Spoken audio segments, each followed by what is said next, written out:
They claimed they saved millions by cutting DEI, but when senators asked where the money actually went, the answers fell apart. What Mazie Hirono exposed here raises serious questions about how veterans are really being treated. Thank you, Mr. Chairman. Facts are important, so why don't we get to some facts? You were asked how many VA personnel have been let go, and you said 1,000, but this committee have been given information that there were some 2,400 who have been let go, and then you're trying to get back to 2019 numbers, which would be another 70 to 80,000. So what happened to the other 1,000 or so that we have been told have been released by the VA? Following the court order, they're back employed. I'm sorry? Following the court order, they are back employed. Okay, so in other words, when you fired all these people or let them go, that you didn't follow appropriate procedures and therefore you had to hire them back. That's not what I consider a process that is going to determine whether or not people are I disagree with that doing their premise. jobs. We had one judge in one area do this. This court is still being litigated, so as you well know, that We have litigation actually part- had in other departments where they have fired people and other judges that have said you have to follow an actual procedure. So getting back to some factual information, in February 21, you claimed that the VA has saved millions of dollars by firing staff. How much have you saved? You said millions. What's the amount? Those millions in the round amount I'd have to get back, especially now with those who've come back, there's probably a different number that I'd have to get back with you on. Aren't you prepared to give us that information, knowing that you are testifying, knowing that you will probably be asked for factual information such as this? So you don't know, even if you said in February that you saved millions of dollars by firing staff. And then you said, Well, let me Also, excuse me, re-clarify let there. me finish my question, Well, we did say please. 14 million when we did away with our DEI. you say $14 million. Yeah. Okay, so then my next question is, where is all that money going? I have a series of questions relating to your comments on February 21st. So you said millions of dollars, now you're testifying. First you said you would have to get back to me, but now you're saying 14 million. Also, by cutting unnecessary programs, can you tell me what unnecessary programs specifically you have cut? And then you've redirected those savings, some 14 million, you say today, to veterans. And I would like to know specifically where these monies were redirected. Do you have that information The today? number that I gave you just now on the DEI was the 14 million. Those have been directed to those with disabilities and prosthetics. We've also had a part of that millions was also contracts that were either terminated or renegotiated that we were in I the think process you of need doing to tell as us well. exactly what contracts have been terminated, because that's what that's the thing about a contract, you know? When you terminate it, you have to have a reason for that, otherwise you end up having to pay. Senator, So, also in the contracts, you also have physically. to, when you're going through contracts and renegotiation, you also have to make sure that you're doing it properly. We're going to give you all the information you need when those are actually finished. I would hope that you would have had all that specific information today. You have about 500,000 employees at the VA? I'm sorry, I didn't hear Does you. that sound right? You have 500,000 employees at the VA? No, we do not. What is some number of? About 470. Okay, that's getting pretty close to 500,000. Yeah, it's So, a little high. and what categories are they employed? I mean, for example, how many nurses, how many doctors? Do you have this 470,000 employees broken down by categories of jobs? Well, that is part of our problem, Senator. And I laid that out in my opening statement and also in my conversation with. But you don't know. No, and- You don't and have let that, me say you don't something. have that information. Let me say something. Yes, we have over 300,000, probably closer to 400,000 position titles. But you know what the problem is? Thank you. That Before would I help. ever got there, we couldn't even find some of these when our HR people started to look at. So we took what we Okay, had at that point. let me proceed. Well, I just want you, if you want a direct answer, then I'm giving you a direct You answer. have a lot of people who are working for you. I would like to know, because there are questions about Well, who and I'm are you trying to answer your actually question. going to let go when you get to the 2019 numbers that is your goal.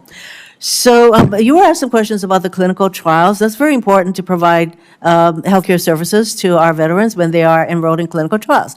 Do you know how many clinical trials are on pause? And do you know how many veterans are in clinical trials? I'd have to get that number back to you. Is it 10? Is it more than, are we talking about 1,000 clinical No, trials? we're not When you talking put- about, but again, here's the question. Can you give me a ballpark I will figure on? No, I'm not going to ballpark because it'll be Okay, used so you against me don't next know. time I'm You don't here. know how many people that you have put on pause so that they are not getting the healthcare services that they need, because that's what a clinical trial is. You are getting medication, you are seeing doctors, you put these trials on pause. You cannot tell me how many veterans are now being paused in their clinical trials. You cannot tell me how many veterans are enrolled in clinical trials. You also cannot tell me how many clinical trials impact well, you have over 9 million veterans that you are taking care of. Clinical trials are very important, and you said so yourself. Mr. Chairman, I have other questions. It's very clear that our secretary has not come with much in the way of numbers, and I really don't know how he's going to go about getting to 2019 figures for cutting employees, and he can't tell us what the categories of employees are, et cetera, et cetera. So I think we're going to need to hear from Mr. Secretary again. Mr. Secretary, would you commit to coming back to this committee to provide us the kind of information we are asking for and to respond to questions? I will get you the information that you asked for, which is what we've been doing. Will you come back to testify, or is this it for us with you, I will Mr. get you the information Secretary? that you're looking for, Senator. Mr. Chairman, we're not getting any commitment from the Secretary that he will come back to this committee to provide us the responses to our questions. Thank you. Senator That says a lot. Good morning, Secretary. Good morning. How are you doing? I guess it might Having be a ball. afternoon. This exchange between Senator Mazie Hirono and VA Secretary Doug Collins is a textbook example of why oversight exists and why Democrats continue to press for facts when rhetoric doesn't match reality. At the center of this hearing is a simple but powerful question. When you fire thousands of people, cut programs, and claim massive savings, where does the money actually go? And who pays the price? Hirono started with the basics, because facts matter. The VA told Congress around 1,000 employees had been let go, but the committee was given information showing the real number was closer to 2,400. Then came the even more alarming revelation. Many of those firings were so procedurally flawed that a court ordered the workers rehired. That's not efficiency, that's chaos. And it raises serious concerns about leadership competence at an agency responsible for caring for millions of veterans. Then came the claim that keeps getting repeated publicly, millions of dollars saved by firing staff and eliminating DEI programs. When Hirono asked for specifics, the answers unraveled. First, Collins said he couldn't provide the numbers. Then, under pressure, the figure suddenly became $14 million tied to DEI cuts. Even then, there was no clear accounting of where that money went. That's the core problem here. You can't claim savings without being able to explain them.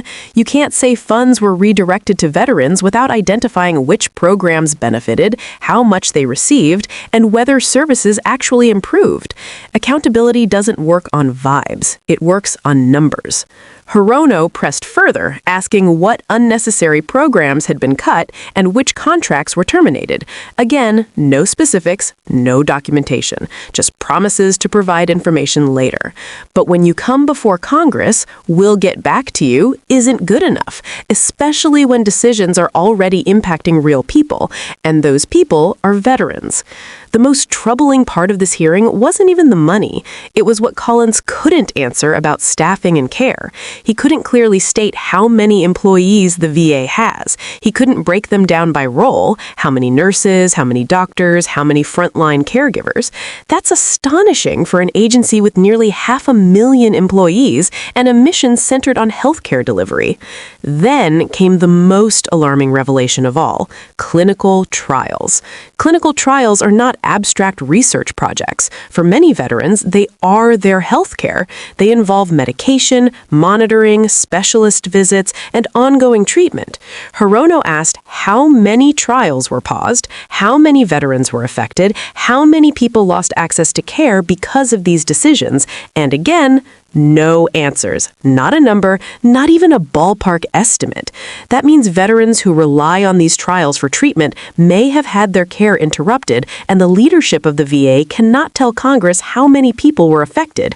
That's not just poor management, that's dangerous. This hearing exposes a larger truth Democrats have been warning about. When agencies focus on ideological targets like DEI instead of operational competence, the fallout doesn't hit bureaucrats, it it hits the people who depend on those services. In this case, it's veterans who served this country and now deserve reliable, transparent care. Mazie Hirono wasn't trying to score points. She was doing her job, asking the questions taxpayers expect to be asked, demanding answers on behalf of veterans who don't get to sit in that room and advocate for themselves. And the fact that she had to ask the secretary to come back and testify again tells you everything you need to know about how incomplete and unacceptable the answers were. This is why democratic oversight matters, because slogans don't treat patients, sound bites don't staff hospitals, and vague promises don't replace lost care.